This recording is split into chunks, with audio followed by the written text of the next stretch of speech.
Imagine, for a moment, standing on a factory floor in the late 1970s. The air hums with the promise of a new digital age. Computers are appearing, albeit slowly and expensively. And you're holding a freshly made silicon wafer, destined to become the memory of tomorrow's machines. But here's the gut punch. You know, statistically, that maybe 2 out of every 100 chips etched onto that wafer will actually work. It sounds absurd today, right? Like trying to run a bakery where 98 loaves are burnt to a crisp. But this wasn't a temporary glitch. This was the norm. This was the semiconductor industry in its relative dark ages. Manufacturers in the US and Japan, locked in fierce competition, saw these abysmal yields, 2% in the late 70s, creeping up to maybe 36% in the US and 48% in Japan by the mid-80s. Not as a crisis to be solved fundamentally, but as a fact of life. The cost of doing business. A frustrating, expensive tradition. But that gap, that seemingly small 12% difference in yield between the best, Japan, and the struggling US in '84, it wasn't small at all.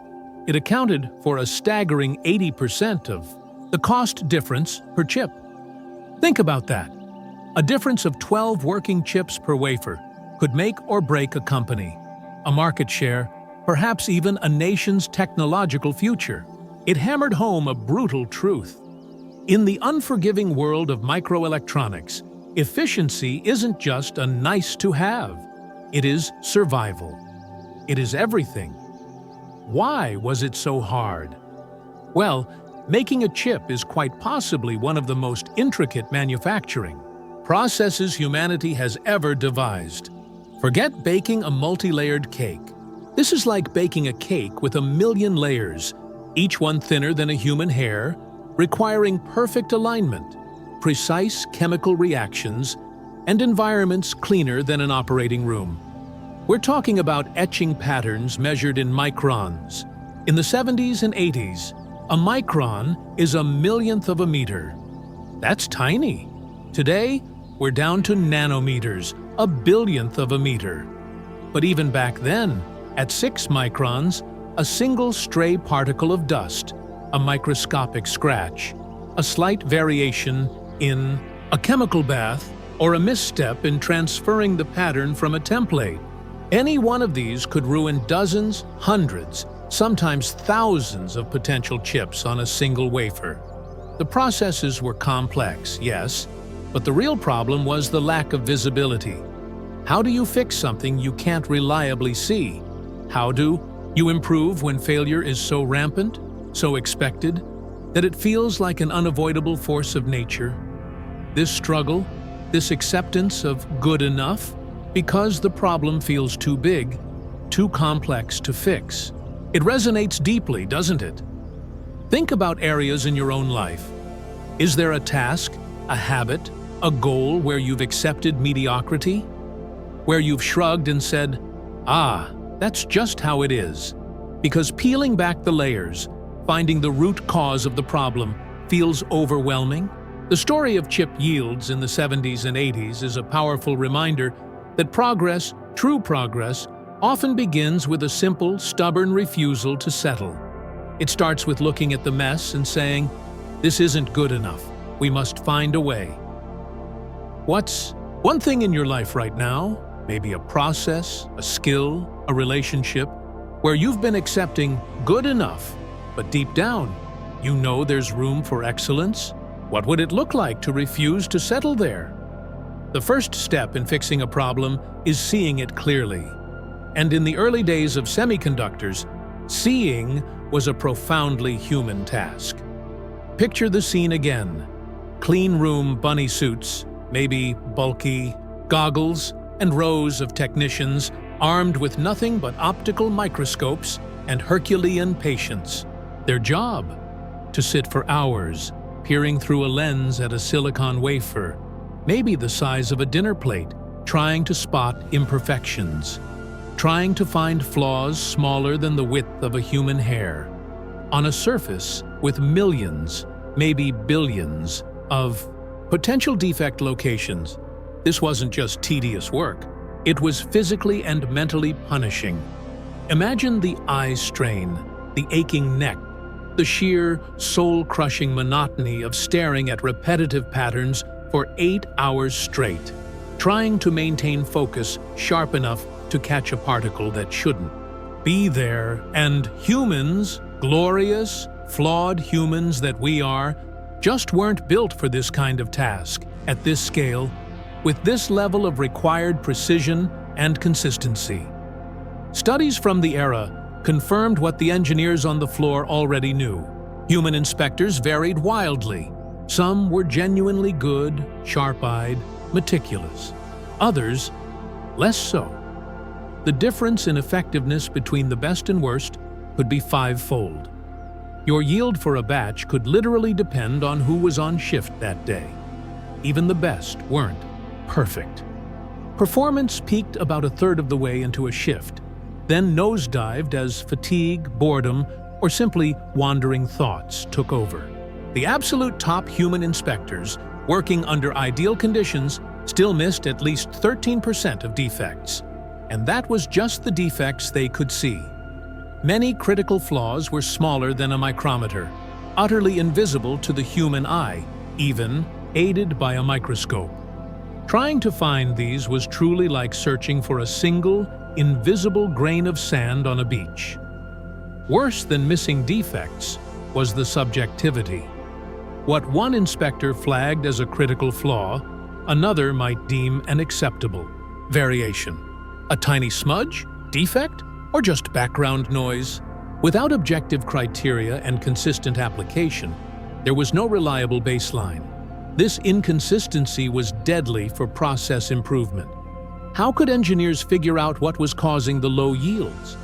Was it the lithography step, the etching, the cleaning? If the detection of defects was unreliable, they had no trustworthy data to analyze. It's like trying to lose weight without a scale or improve your jump shot without tracking your success rate. You can feel like you're making progress, but you have no objective data to confirm it. No way to identify what changes are actually working or why you're failing. For the semiconductor fabs, this lack of reliable, objective data was crippling. It locked them into that frustrating cycle of low yields because they couldn't accurately measure their failures, trace them back to the source, and implement effective fixes.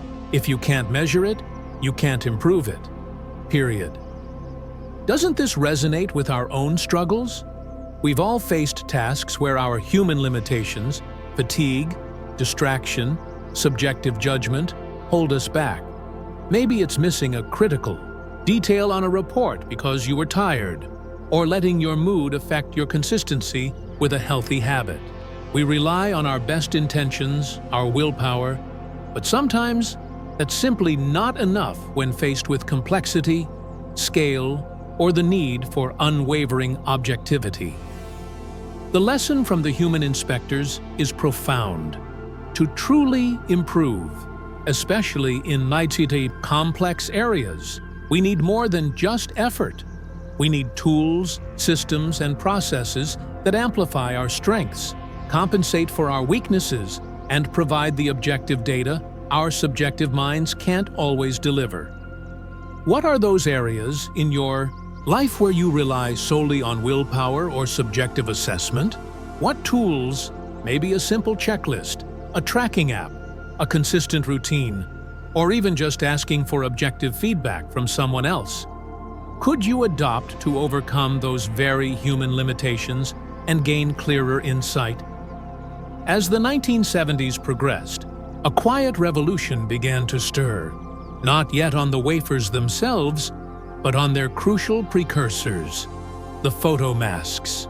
Think of a photomask as the master blueprint, etched onto a pristine piece of quartz or glass.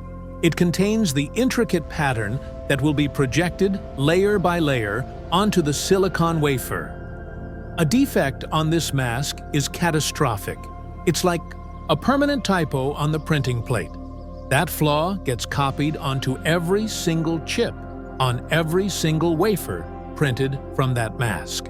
One tiny speck can kill millions of potential chips. Inspecting these masks manually was even worse than inspecting wafers. A 4-inch mask, small by today's standards, could take a human anywhere from 4 to 20 grueling hours to pore over. We're talking about checking 6.4 billion potential defect locations. Unsurprisingly, misses were rampant. It was estimated that 20% of masks that human inspectors declared clean still harbored killer defects. That's a fifth of your master blueprints being subtly, invisibly flawed from the start. The need for something better, something automatic, was painfully clear. And the first answer came, predictably, from the legendary Bell Labs. In the early 1970s, they unveiled AMIS, the Automatic Mask Inspection System.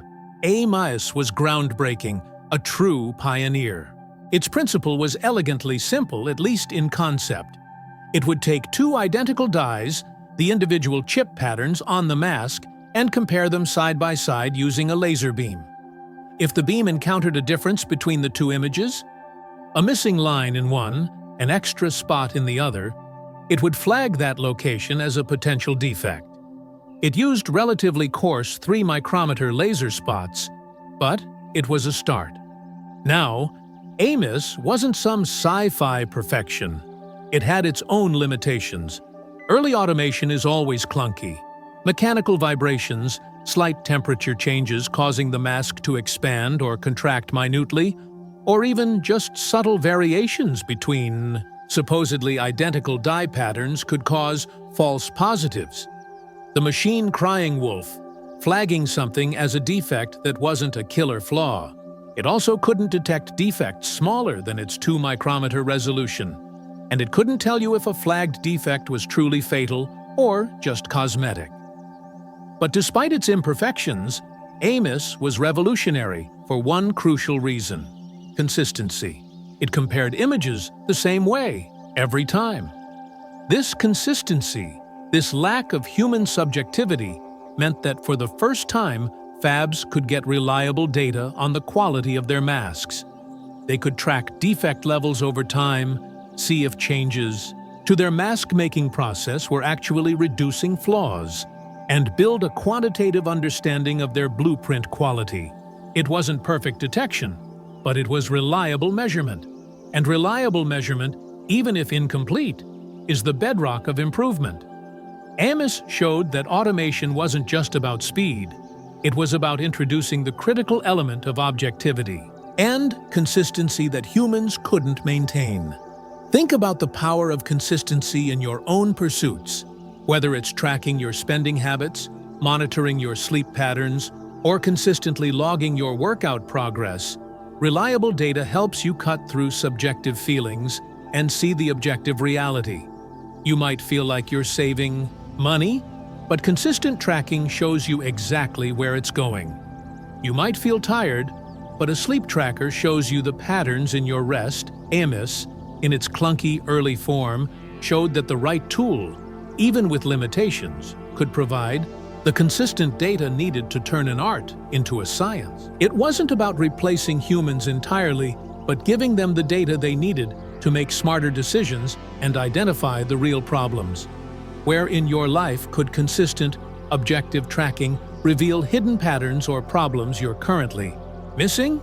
What's one small area where you could introduce more reliable measurement? While Bell Labs kept AMIS largely for its internal use, a different path was forming to bring this kind of automated vision to the entire industry. This path started with a man named Ken Levy, an aerospace engineer who found himself captivated by the burgeoning world of semiconductors. Levy's journey was unconventional. He'd worked on flight simulators, tools that helped pilots see and correct errors before they mattered. He then landed at a company called Computer Vision, which was using its semiconductor equipment division primarily to fund its main passion, CAD, computer-aided design software. At Computer Vision, Levy had a small, unexpected success with a piece of equipment for aligning wafers. He took this small project and built it into a thriving business unit within the larger company. But computer vision's heart wasn't in semiconductor equipment. They saw it as a means to an end, a side hustle. Levy, however, saw the potential. He saw the desperate need for better tools to build these incredibly complex chips. When computer vision decided to divest the unit, Levy saw his chance. In 1975, armed with just $600,000 in venture capital, a pittance by today's standards for a deep tech startup, Ken Levy co-founded KLA Associates, later KLA Tencor, now KLA Corporation, with Bob Anderson. Their singular focus: automated inspection. They weren't trying to build the whole chip factory, they were building the eyes of the factory. Their first product, the KLA 100, launched in 1978. This was an automated photomask inspection system, building on the concepts Amos pioneered, but designed for the commercial market. Using a laser to scan masks, the KLA 100 dramatically cut inspection times, reducing an 8-hour manual job on a 3-inch mask to a mere 5 minutes.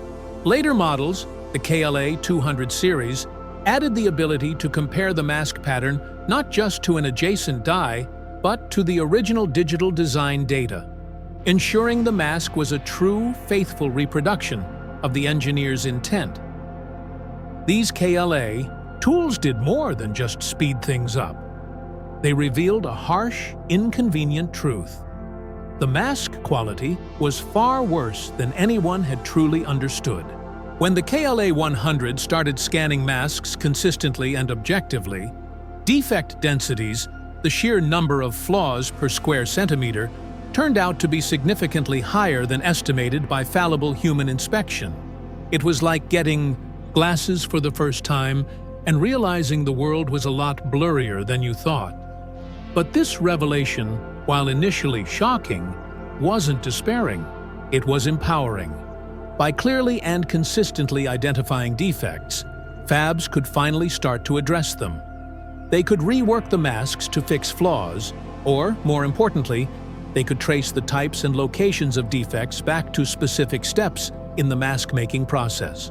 This lit the path forward, transforming blind guesswork into targeted problem-solving. KLA's story, starting from a side hustle unit dismissed by its parent company, is a powerful testament to vision and focus. Ken Levy saw a critical, underserved need and dedicated himself to solving it. He didn't build the next big computer.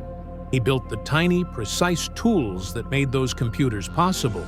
It's a reminder that some of the most impactful opportunities aren't in the obvious spotlight, but in the essential, often overlooked infrastructure that supports everything else. What side hustle, what seemingly small or unglamorous area in your own life or work holds untapped potential? What problem are others dismissing as just the way it is that you could approach with focused vision and turn into something significant? By the mid-1980s, mask inspection was vastly improved thanks to tools like KLA's. But the biggest bottleneck, the primary cause of low yields, still lay with the wafers themselves. All those millions of individual chips etched onto the silicon disk were still largely being inspected manually, with all the attendant problems of fatigue, inconsistency, and missed defects we discussed earlier. The dream was automated wafer inspection, the ability to check the actual product in progress. In 1984, KLA delivered the revolution the industry desperately needed with the KLA 2020. This was the first inline automated wafer inspection tool. Inline meant it could be integrated directly into the manufacturing flow, checking wafers as they moved through the process, not just at the very end. This was a massive shift from quality control to quality monitoring and improvement. The KLA 2020 used a technique called bright field imaging. Think of it like a very, very powerful microscope, equipped with a high-speed camera. It would illuminate the wafer with a bright light, hence bright field, and systematically photograph sections of the wafer at varying magnifications. Its core trick was the die-to-die comparison. It would take the image of one chip pattern, a die, and compare it digitally to the image of an identical neighboring die. Simple image subtraction algorithms would highlight any differences. An extra particle on one die, a missing piece of a pattern on the other, flagging them for an operator to review. The impact was immediate and dramatic. A famous case study from Yamagata NEC in Japan, a major memory manufacturer at the time, showed that the KLA 2020 was 5 times faster and, astonishingly, 10 times better at catching defects after a critical aluminum etching step than human inspectors. 10 times better. This wasn't just an incremental improvement. It was a step function change in visibility. Fabs could now monitor wafers in near real time. They could catch problems much earlier in the process, before significant value was added and wasted by further processing. They could pull defective wafers out, sometimes rework them, and most importantly, they could trace recurring defects back to specific machines, processes, or even shifts. At a company like TSMC today, often considered the pinnacle of manufacturing, efficiency, the lineage of every single wafer is meticulously tracked. If a defect is found, they can pull up the data, sometimes even video recordings, of that specific wafer going through that specific machine at that specific time to dissect exactly what went wrong. The KLA 2020 was the foundational step towards this level of granular control and continuous learning. This shift to inline or early detection resonates so strongly beyond the factory floor. Think about projects at work, building relationships, or even pursuing personal health goals. Isn't it vastly easier to catch a mistake early on? A misunderstanding in a project brief, a small disagreement in a relationship, a minor health issue, than trying to fix a massive problem after it's snowballed? Early detection saves time, resources, and heartache. The KLA 2020 taught the industry the immense power of monitoring your process as it happens, not just inspecting the finished product. It showed the value of catching problems upstream. What systems, habits, or checkpoints could you put in place in your own life or work to catch potential problems early before they become costly crises? How can you move from just inspecting the final result to monitoring the process along the way? The KLA 2020 was revolutionary, but like any first-generation technology, it wasn't without its flaws. Its biggest limitation was speed. At just 0.1 100mm wafers per hour. A 100mm wafer is small today, but was standard then. It was painfully slow compared to the rate wafers were moving through the rest of the fab. Production lines were pushing through dozens, even hundreds of wafers an hour, depending on the step. The 2020 couldn't keep up. This forced fabs into a difficult compromise: sampling. Instead of inspecting every single wafer, they'd inspect just a few from each lot, a batch of wafers. It was like a chef tasting a few spoonfuls from a giant pot of soup to see if the whole batch was okay. Better than nothing, but you could still miss subtle variations or problems affecting only certain wafers within the lot. Another challenge, common to early automated vision systems, was false alarms. While die-to-die comparison was powerful, subtle variations that weren't true, defects could still trigger flags. Operators could be overwhelmed by hundreds or thousands of potential defects they had to manually review, leading to fatigue and a temptation to ignore alarms. The classic boy who cried wolf problem. enter a competitor with a different philosophy. Tencor Instruments. Founded by Karel Urbanek, Tencor focused initially on metrology, the science of measurement, creating tools to precisely measure film thickness and other critical parameters.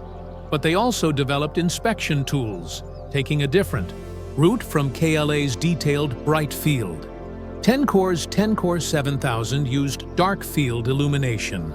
Instead of shining light straight down and capturing a detailed image, dark field tools fire lasers or intense light at a low angle to the wafer surface. They then analyze the light scattered by particles or surface irregularities. Think of it like shining a flashlight across a dusty room. The dust motes, invisible in direct light, become bright points against the dark background. The Tencor 7000 wasn't designed for the same level of detailed pattern inspection as KLA's bright field tools. It couldn't show you what the pattern defect was, but it was incredibly good at quickly spotting surface contamination, particles, scratches, haze, which are major yield killers.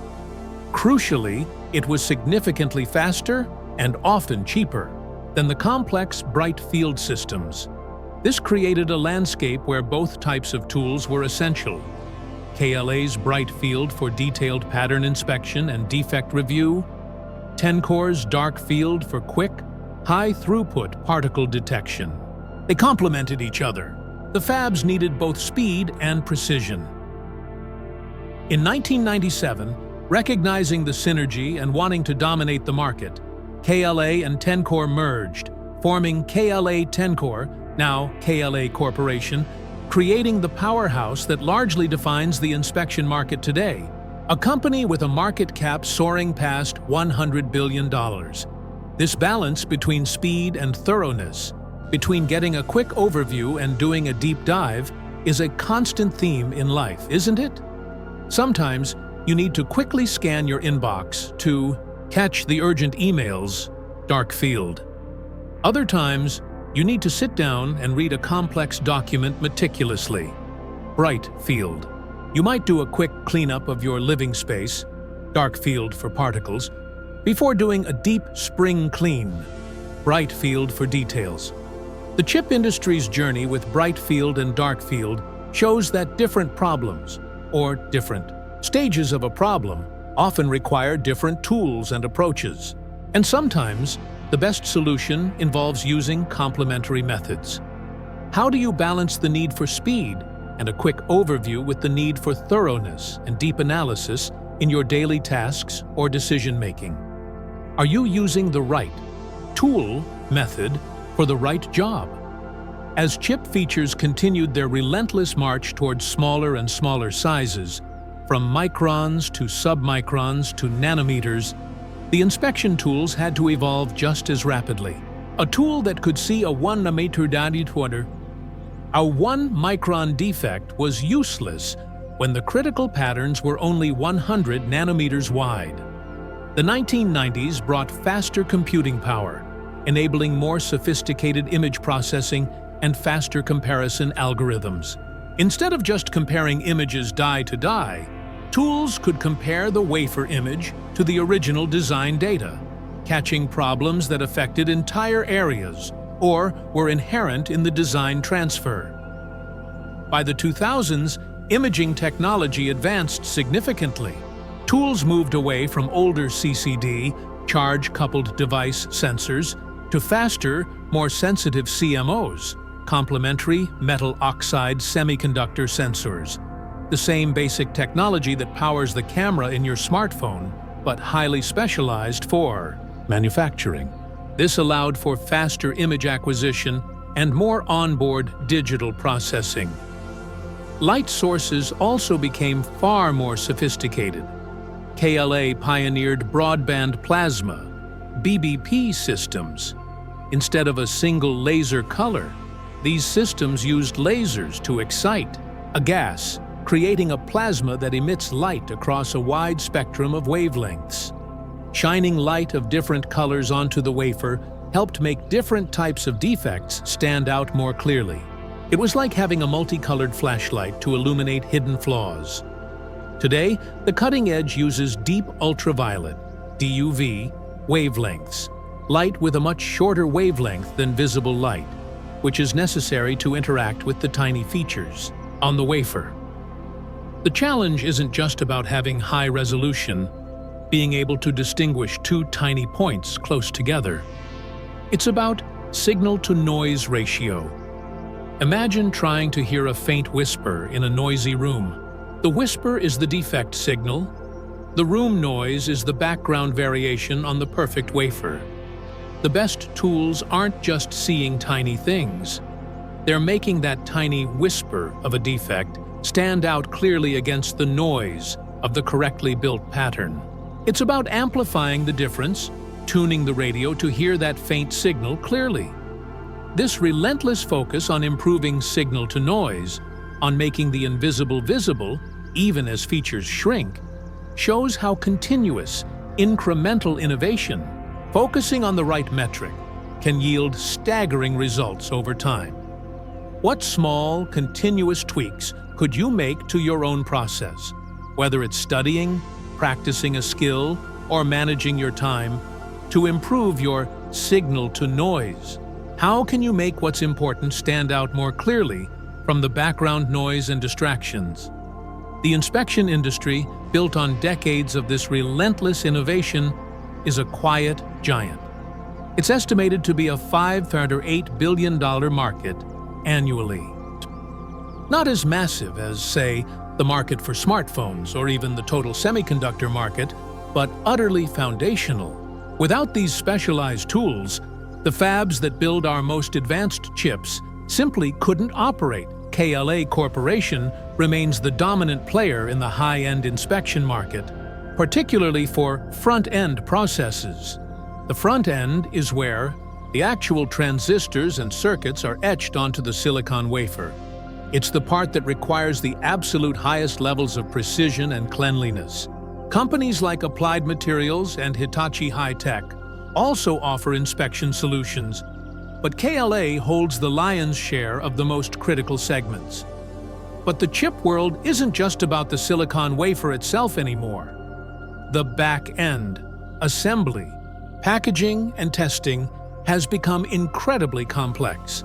Modern packages stack multiple chips, like logic and memory, on top of each other, use incredibly dense wiring, redistribution layers, and even drill connections through silicon vias or TSVs. These processes require different types of inspection tools, often focused on detecting physical defects like cracks, misaligned bumps, or voids. This is where companies like Onto Innovation and Camtek play crucial roles. The cleanliness requirements are less stringent than the front end, but the need for precise visual inspection is still paramount.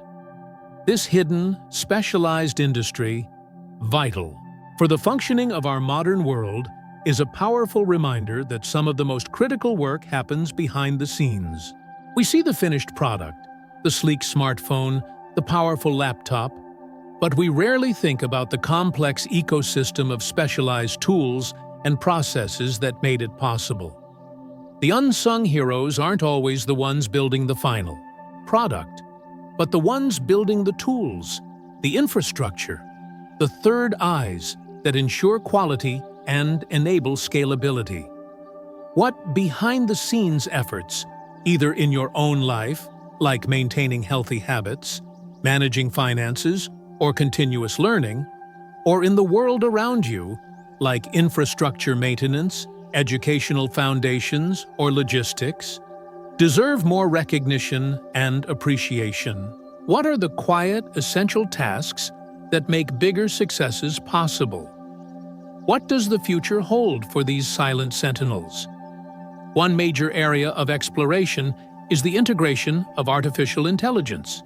Imagine inspection tools that don't just compare images, but can learn what a defect looks like across different patterns and process variations, identifying and classifying issues with unprecedented speed and accuracy, perhaps even without AI. Perfect reference image. AI could potentially analyze the severity of defects, and even predict where future problems might occur. It's an exciting prospect, promising even greater efficiency and insight. But the semiconductor industry giants, Intel, TSMC, Samsung, the companies that buy these multi-million-dollar inspection machines, are inherently conservative when it comes to integrating completely new, untested technologies into their core manufacturing flow. And for good reason. Their process nodes, the current generation of manufacturing technology, represent investments of tens, even hundreds, of billions of dollars. These nodes are refined and optimized over years. A single, ill-implemented change, a hiccup caused by integrating a new AI system, could halt production or ruin wafers, costing billions. The stakes are incredibly high. So, while AI is being explored, tested, and slowly integrated into some areas, its full revolution in core inspection is proceeding with caution. This conservatism, this hesitation to embrace radical change, when the consequences of failure are monumental, is relatable, isn't it? We all face moments where we know a change is needed, maybe even inevitable. But the thought of disrupting the status quo, especially when things are currently working, feels incredibly risky. Changing careers, ending a relationship, starting a difficult conversation, adopting a completely new system for managing your life. These can feel daunting because the potential cost of failure feels immense.